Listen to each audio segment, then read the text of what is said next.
Gracias por acompañarnos. Mi nombre es David. Antes de comenzar con esta historia, te pido que apoyes este canal. No olvides suscribirte y activar la campanita. Hay que reconocerlo, la muerte puede estar esperando en cualquier esquina. Nadie puede predecir cuándo o dónde sucederá ese encuentro fatal.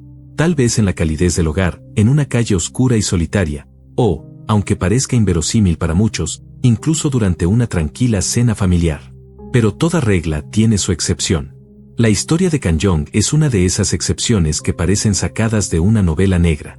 ¿Cómo puede una simple cena con la familia terminar en un asesinato tan brutal que sacudirá a toda Malasia y llevará a las autoridades a replantear la legislación vigente? Vamos a adentrarnos en este caso. El nombre completo de la protagonista es Kenny Ong Lake Yang. Nació en 1974 en la ciudad malaya de Ipoh, dentro de una familia numerosa. Aunque Ipoh es conocida como un destino atractivo para turistas, los sueños de Kenny apuntaban a un horizonte mucho más ambicioso. Ella deseaba una vida con prestigio, una carrera exitosa, viajes por el mundo, sueños comunes para cualquier joven, pero que exigen sacrificio y esfuerzo. Kenny lo sabía bien, y estaba dispuesta a luchar por todo ello. Terminó la secundaria con medalla de oro y luego viajó hasta Hawái para cursar la universidad, donde obtuvo una licenciatura en economía. Era apenas el comienzo. Aún con aspiraciones más grandes, se trasladó a Los Ángeles. Allí, logró colocarse en una agencia de publicidad. La ciudad de las oportunidades le abrió las puertas, permitiéndole consolidarse como una profesional destacada. Fue allí, en 2001, cuando Kenny conoció a Brandon Ong. Él, como el padre de Kenny, era originario de Singapur, aunque había emigrado a Estados Unidos en su niñez y ya era considerado estadounidense. Kenny y Brandon se enamoraron rápidamente y, poco después, se casaron. Decidieron establecerse en San Diego. Sin embargo, solo 2 años después de comenzar su vida en común, una noticia oscura alteró sus planes. El padre de Kenny fue diagnosticado con cáncer de hígado. La situación era grave, y él debía someterse a una operación en Malasia. El pronóstico era incierto, por lo que Kenny no dudó. El 1 de junio hizo sus maletas, dejó a su esposo en Estados Unidos y voló a ver a su padre. Afortunadamente, la cirugía fue un éxito. Los médicos dijeron que Gen, como lo conocían sus cercanos, viviría muchos años más. Kenny sintió un profundo alivio. Finalmente, podía regresar con tranquilidad a su esposo y a su trabajo. Tomó un vuelo matutino hacia Los Ángeles, y ya por la tarde, decidió organizar una cena de despedida con su familia extendida en el restaurante Montes, un lugar al que solían ir en celebraciones especiales cuando ella vivía con sus padres. Durante la cena, su madre comenzó a sentirse mal. Kenny, siempre atenta, se ofreció a llevarla a casa. Ya en el estacionamiento, empezó a buscar su boleto de estacionamiento en la bolsa. No lo encontraba por ninguna parte, así que pensó que lo habría dejado dentro del auto. Les pidió a sus hermanas que cuidaran a su madre mientras ella iba a buscarlo. Pasaron varios minutos, pero Kenny no regresaba. Su madre, preocupada, decidió caminar hacia el auto, pero el vehículo no estaba, y tampoco su hija. Preocupadas, las hermanas comenzaron a llamarle por teléfono. Lo más alarmante fue descubrir que el celular de Kenny estaba apagado. Eso no tenía sentido. Ella no era de las que se ausentaban sin avisar. Si algo hubiera ocurrido, habría llamado. Siempre lo hacía. ¿Qué pudo haber sucedido en un estacionamiento cerrado, a tan solo 100 metros de su familia? Su padre se dirigió de inmediato a los guardias de seguridad del restaurante en busca de respuestas. Nadie había visto nada extraño. Ni un ruido. Ni un testigo. Como si se la hubiera tragado la tierra. La historia de Kenny Ong revela con crudeza lo vulnerables que somos incluso en los lugares más familiares. A veces creemos que por estar rodeados de seres queridos, estamos a salvo. Pero la violencia no pide permiso, y la tragedia no distingue entre lugares concurridos o solitarios. Esa noche, la familia Ong vivió una pesadilla en tiempo real, atrapados entre la confusión y el miedo. A lo largo de los años, el caso de Kenny ha sido analizado desde muchas perspectivas. Algunas hipótesis apuntan a un secuestro meticulosamente planeado, otras, a una traición desde el círculo más íntimo. Sea cual sea la verdad, hay una constante que se repite en los crímenes que logran sacudir a una nación: el dolor de quienes quedan atrás, buscando respuestas, atrapados en una historia sin cierre. La desaparición repentina de Kenny no solo destrozó a su familia, también sacó a la luz las fallas del sistema de seguridad y vigilancia en espacios públicos en Malasia. ¿Cómo es posible que una mujer desaparezca en un estacionamiento bien iluminado, sin dejar rastro, frente a decenas de personas?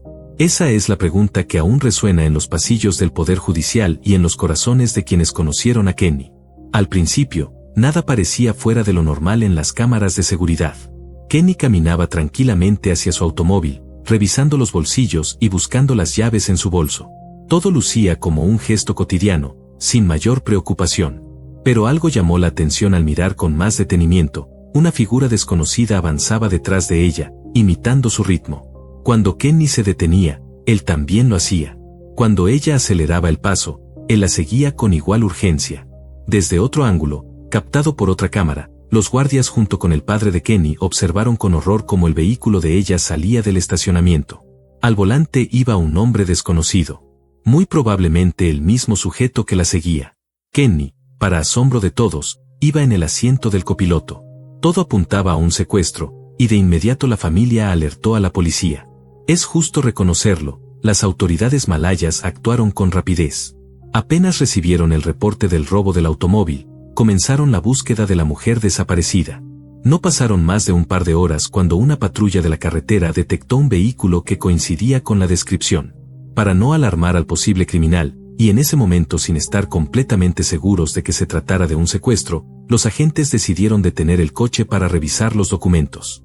El auto se detuvo. El conductor, visiblemente nervioso, entregó su licencia con una sonrisa forzada. A su lado, Kenny intentó desesperadamente comunicarle algo a la gente. Hacía señas, gestos con la mirada, pero él solo miraba los papeles. El hombre al volante notó los intentos de la mujer y sin perder tiempo, pisó el acelerador a fondo, escapando a toda velocidad. Los agentes intentaron detener el coche a tiros, pero el intento fue inútil. Aún así, lograron algo clave. Tenían en sus manos los documentos del secuestrador. Se trataba de Ahmad Najib bin Aris, de 27 años. Un breve repaso a su historia nos ayuda a entender con quién estamos tratando. Ahmad nació en 1976 en Muar, Malasia. Era el segundo de 4 hermanos. Solo cursó hasta el tercer año de la secundaria, ya que tuvo que abandonar los estudios para trabajar y sostener a su familia. En Malasia, la educación secundaria comprende 5 años, pero él no pudo terminarla. A pesar de eso, era considerado un hombre trabajador. En 1998 se trasladó a Kuala Lumpur. Luego se casó y tuvo 2 hijos. Quienes lo conocieron aseguran que era una persona de carácter tranquilo y comprometido con sus labores. Pero como se ha demostrado muchas veces, los rostros públicos pueden esconder realidades aterradoras. Volvamos al caso. Tras la persecución fallida, las autoridades comenzaron a atar cabos. Un joven se acercó a la policía para relatar un suceso inquietante. Contó que estaba cenando en un pequeño restaurante junto a la carretera, cuando un desconocido se le acercó y le pidió ayuda. Le dijo que estaba de vacaciones con su esposa, pero habían tenido un problema con una llanta ponchada. El muchacho, sin sospechar nada, accedió a ayudarlo. Fueron al vehículo, donde notó impactos de bala en la carrocería. En el asiento delantero, vio a una mujer aterrada. No parecía la esposa feliz de un hombre en pleno viaje vacacional. El supuesto marido no arregló nada. Solo fingió usar el gato, se quejó un poco y luego devolvió el objeto. Las piezas empezaban a encajar.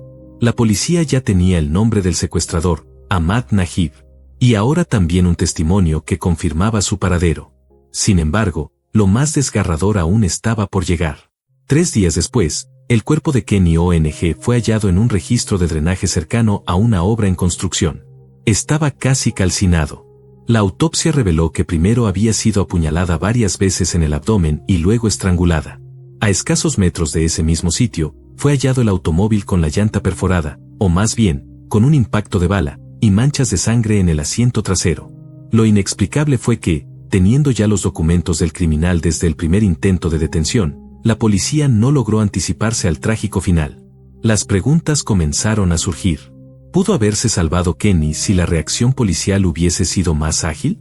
¿O si el agente que la detuvo hubiese entendido sus silenciosas súplicas? El caso conmocionó profundamente a la opinión pública en Malasia. ¿Cómo es que un hombre aparentemente normal, con familia, hijos, un trabajo respetable, es capaz de cometer semejante atrocidad? Las redes sociales se inundaron de mensajes, teorías y exigencias de justicia. El rostro de Kenny apareció en todas las portadas. Su historia pasó de ser una tragedia familiar a convertirse en símbolo de una nación que empezaba a cuestionar su sistema de seguridad y justicia. Las autoridades se vieron presionadas a actuar. La búsqueda del sospechoso se intensificó. Se emitieron órdenes de captura. Testigos fueron interrogados, cámaras revisadas, patrullajes reforzados. Pero ya era tarde para Kenny. El daño estaba hecho. Su familia quedó destrozada. La comunidad, horrorizada. Y un país entero exigía respuestas. Solo después de encontrar el cuerpo de Kenny, las autoridades se dirigieron al domicilio del asesino. Lo increíble de este caso es que Ahmad Najib se encontraba en su casa, viviendo como si nada hubiese ocurrido. Como si no hubiese robado un auto, como si no hubiese secuestrado a una mujer que solo vino a Malasia a cuidar de su padre enfermo. Como si no hubiese huido de una patrulla policial que incluso abrió fuego para detenerlo. En su casa, ubicada en Kampung Kerinci, un barrio densamente poblado al sur de Kuala Lumpur, Ahmad llevaba una vida cotidiana, ocultando bajo esa fachada la atrocidad que acababa de cometer. Tras su arresto, los análisis forenses fueron concluyentes. Además de la sangre de Kenny, también se encontró el ADN de Ahmad dentro del automóvil. La evidencia lo envolvía por completo. Cabe mencionar que en Malasia, los asesinatos, y en especial los de esta brutalidad, son inusuales. Y es que, según el Código Penal malayo, los asesinos no solo enfrentan cadena perpetua, sino la pena de muerte.